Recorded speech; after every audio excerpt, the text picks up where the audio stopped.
आप सभी का इस वार्ता में मैं बहुत बहुत स्वागत करता हूं। हम सभी लोग जानते हैं कि जो घटना मुंबई में घटी, एंटीलिया के सामने जिस प्रकार से जिलेटिन स्टिक से भरी हुई एक स्कॉर्पियो पाई गई और उसके बाद जो घटनाएं घटी वो आप सभी के सामने है।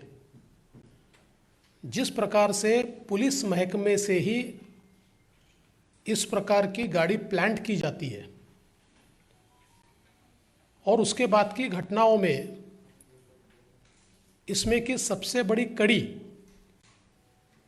मनसुख हिरण, इनको जिस प्रकार से मर्डर उनका किया जाता है, जिस प्रकार से उनका खून किया जाता है, ये सारी चीज़ें मुंबई और महाराष्ट्र के इतिहास में इससे पहले कभी नहीं हुई। हमने 90 के दशक में क्रिमिनलाइजेशन ऑफ पॉलिटिक्स, राजनीति का अपराधीकरण, ये महाराष्ट्र में उसका अनुभव लिया था और उसी प्रकार की परिस्थिति। और अब तो अगर रक्षा करने वाले ही इस प्रकार से अपराधी तत्व बन जाए तो सुरक्षा कौन करेगा, यह सवाल है। इसमें सबसे अहम सवाल यह होता है कि एपीआई सचिन वाजे, इन्हें नौकरी में वापस क्यों लिया गया। वे 2004 में सस्पेंड हुए, 2007 में उन्होंने वीआरएस दिया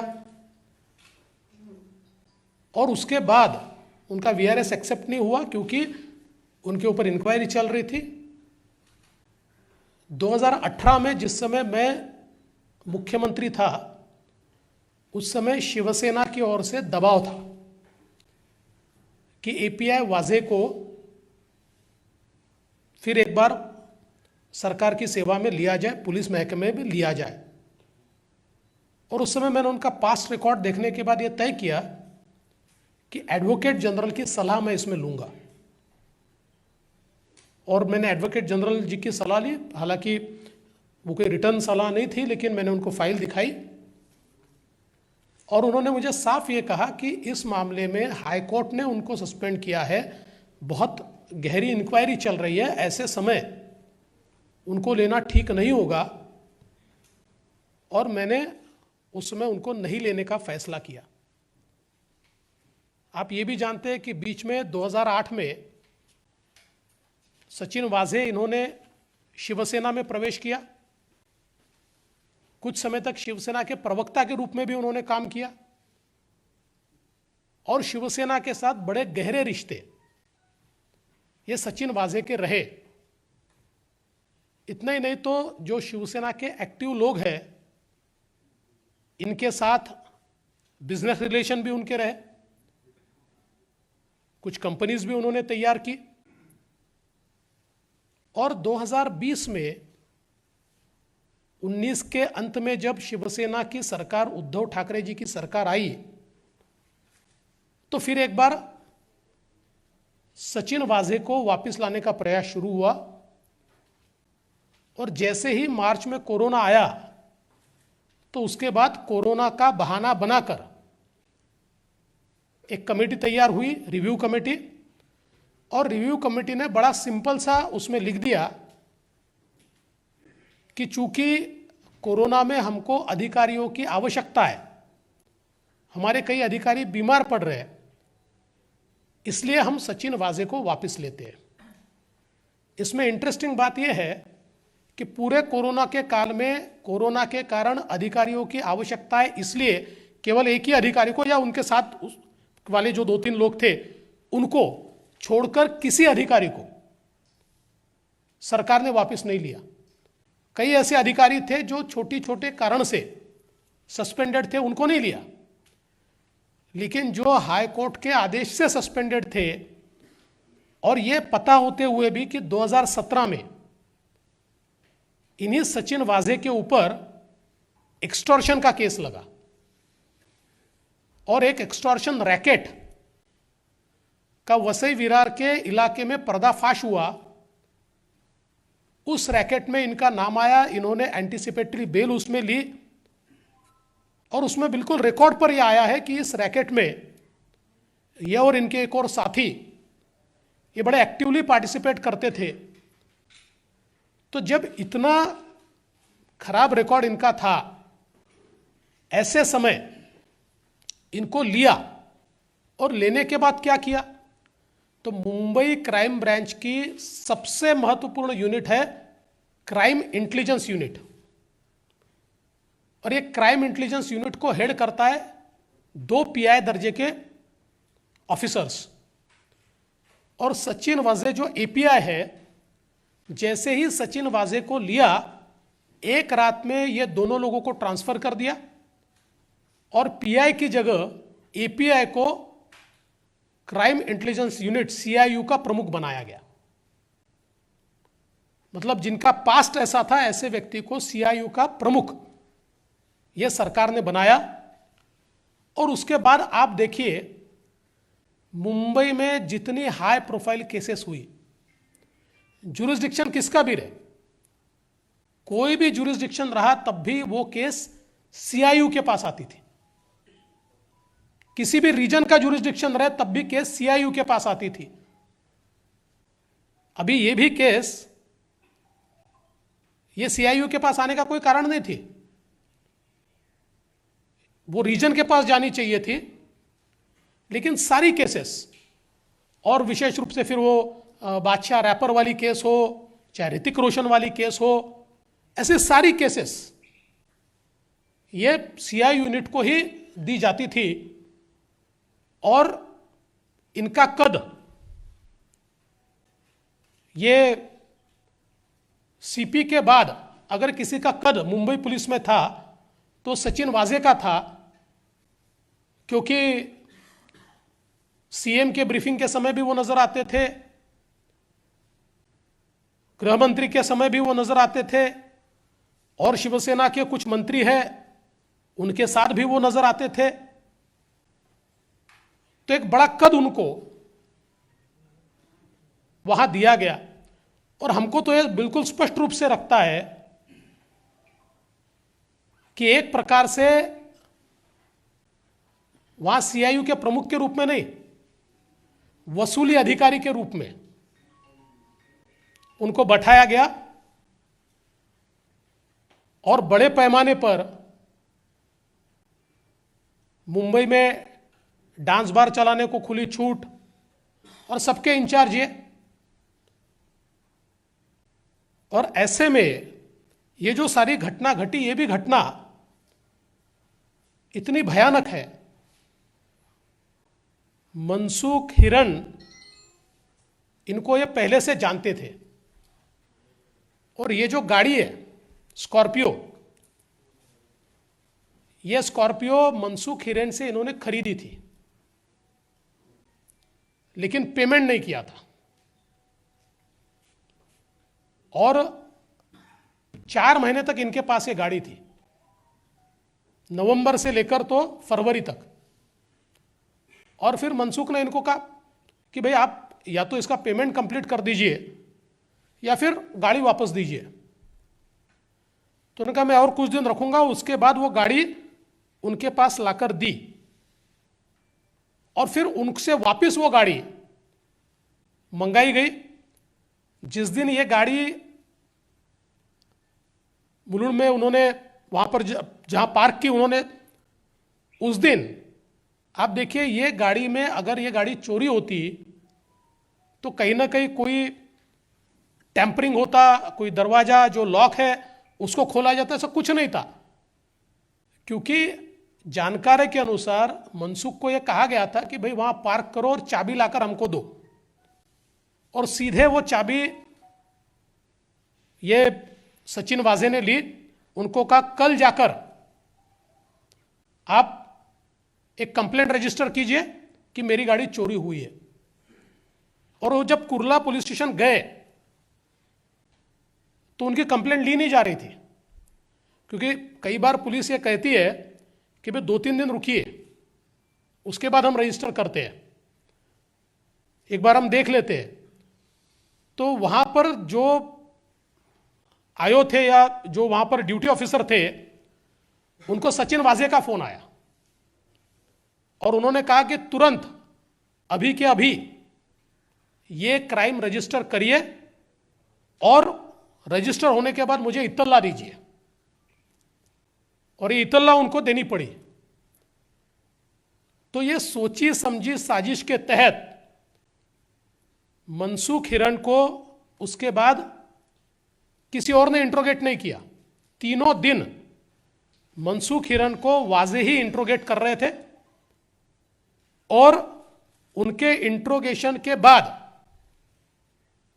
मनसुख को वाजे ने ही यह बताया कि भाई तुमको और एजेंसीज इंट्रोगेट कर सकती है, इसलिए एक कंप्लेंट कर दो। और अपने पहचान के लॉयर के पास वो खुद मनसुख को लेकर गए और मनसुख से कंप्लेंट करवाई कि मुझे अलग अलग लोग बुलाते हैं, मेरी बड़े पैमाने पर मुझे पुलिस से तकलीफ है, और अपना भी नाम उसमें डलवा दिया। और वो सीएम को भेजा, वो गृह मंत्री को भेजा। तो इसका मतलब एक प्रकार से सारी एलिबाई ये तैयार हो रही थी। और जिस दिन मनसुख को रात में एक फोन आया कि गावड़े ने आपको बुलाया है, और उनको जिस इलाके में बुलाया वो वही इलाका है जिस इलाके में सचिन वाजे के ऊपर एक्सटॉर्शन का केस लगा है, उसी इलाके में उनको बुलाया गया। और उसके बाद दूसरे दिन उनकी लाश मिली। और हमारा तो यह मानना है कि मनसुख हिरन को वहीं पर मार दिया गया।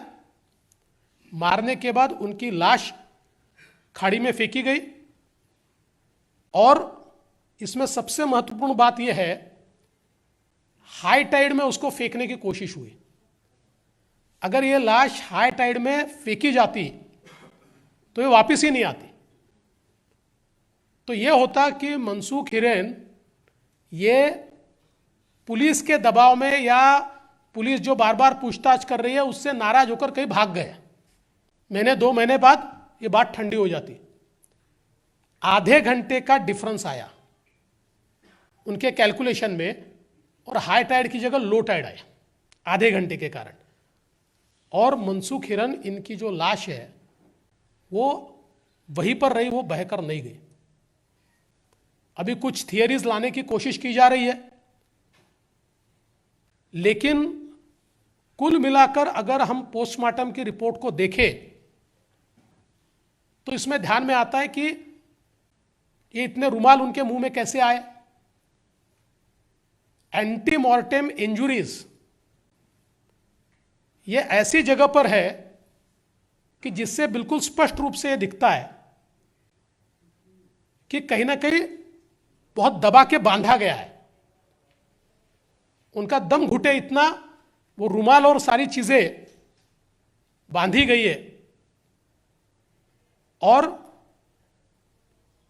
जो पोस्टमार्टम रिपोर्ट मैंने देखा उसमें उनके लंग्स में पानी नहीं। आज मीडिया में मैं कोई रिपोर्ट देख रहा था कि कोई और टेस्ट है और लंग्स में पानी, पर पोस्टमार्टम रिपोर्ट में उनके लंग्स में पानी नहीं है। और ऐसा हो ही नहीं सकता। अगर पानी में गिरकर वो मरे तो लंग्स में भरपूर पानी होना चाहिए, लेकिन वो दिखाई नहीं पड़ता। तो सीधा मतलब यह है कि उनकी हत्या हुई है। और हमारी मांग यह है, अभी तो एनआईए ये बम विस्फोट या वो जो जिलेटिन वाला मामला है उसकी जांच कर रही है और उसी में उनको अरेस्ट किया है। और हत्या का मामला या मनसुख के मौत का मामला जो है यह अभी भी एटीएस के पास है। मुझे पता नहीं क्या प्रॉब्लम है, पर उसमें जिस प्रकार से एटीएस ने कार्रवाई करनी चाहिए ऐसी कार्रवाई होती हुई दिखती नहीं है, क्योंकि इतने सारे एविडेंस मेरे जैसे पुलिस के बाहर के व्यक्ति को अगर मिल सकते हैं तो मैं दावे के साथ कहता हूं कि पुलिस के पास इससे ज्यादा एविडेंस है। और इतना ही नहीं, तो एटीएस और एनआईए ये दोनों के पास कुछ ऐसे टेप्स हैं जिसमें मनसूख की आवाज है और जिसमें वाझा ने उनको क्या क्या कहा है इसकी पुष्टि भी होती है। तो इतने सारे एविडेंस होने के बावजूद अभी भी जो उनके मौत की केस है उसमें एटीएस की ओर से शुरुआत में कुछ एक्शन दिखा, उसके बाद एक्शन दिखाई नहीं पड़ता। अब हमारी मांग तो यह है कि चूंकि यह कनेक्टेड मामला है, वैसे तो पहली कार्रवाई एटीएस ने करनी चाहिए थी और उनको यह हत्या के मामले में अरेस्ट करना चाहिए था और उसके बाद उनकी कस्टडी एनआईए को जानी चाहिए थी, लेकिन एटीएस ने उसमें देरी की है। और अब कनेक्टेड मामले में हम तो ये मानते हैं कि अब हत्या का मामला भी, चूंकि ये कनेक्टेड मामला है और वो सबसे बड़े इसकी कड़ी है मनसूख हिरन जो है, इसलिए वो मामला भी अब एनआईए को टेक ओवर कर लेना चाहिए और उसमें भी जो सबूत आज एनआईए के पास है या एटीएस के भी पास है, मैं कोई एटीएस पर अविश्वास नहीं दिखा रहा, पर कहीं ना कहीं मैं समझ नहीं पा रहा हूं कि क्या एटीएस पर कोई दबाव है। मैं दबाव है ऐसा मेरा कहना भी नहीं है, पर जिस प्रकार की एक्शंस होनी चाहिए वो होती हुई मुझे दिखाई नहीं पड़ती। और इसलिए अगर ऐसी बात है तो कनेक्टेड मामला ये एनआईए को जाना चाहिए और तुरंत इस मामले में भी। और मेरा मानना ऐसा है कि इस मामले में ये जो सारा घटनाक्रम है ये अकेले सचिन वाजे नहीं कर सकते, और इसलिए इसमें कौन कौन है इसका भी विचार कि निश्चित रूप से किया जाना चाहिए। कुल मिलाकर मुझे यह दिखाई पड़ता है कि फेलियर ऑफ पुलिस नहीं है, यह फेलियर ऑफ गवर्नमेंट है, क्योंकि सरकार ने ऐसे व्यक्ति को जिनका पास्ट पता है क्या है उसके बावजूद इतनी इंपॉर्टेंट जगह पर बैठाया। इसका मतलब कोई ना कोई ऐसी चीज सरकार की है कि जिस चीज के कारण उनकी मजबूरी है कि उनको बैठाना है। और जिस प्रकार से हमारे मुख्यमंत्री जी प्रेस कॉन्फ्रेंस में उनको डिफेंड कर रहे थे, सरकार जिस प्रकार से हाउस में उनको डिफेंड कर रही थी, अगर इतने सबूत मेरे पास नहीं आते तो शायद उसको तो महात्मा ही ठहराया जाता, क्योंकि सवाल पूछा जा रहा था कि यह क्या ओसामा बिन लादेन है, इस प्रकार के सवाल पूछे जा रहे थे। तो इसलिए मुझे लगता है कि कुल मिलाकर इस मामले की तह तक जाना होगा और जिन इंटरेस्ट के साथ, जिन इंटरेस्ट को प्रोटेक्ट करने के लिए उनको वहां लाकर बैठाया सरकार की ओर से, उससे इसका क्या ताल्लुकात है, उससे इसका क्या संबंध है, यह भी हमारी जांच एजेंसीज को ढूंढना पड़ेगा, ऐसा मेरा मानना है।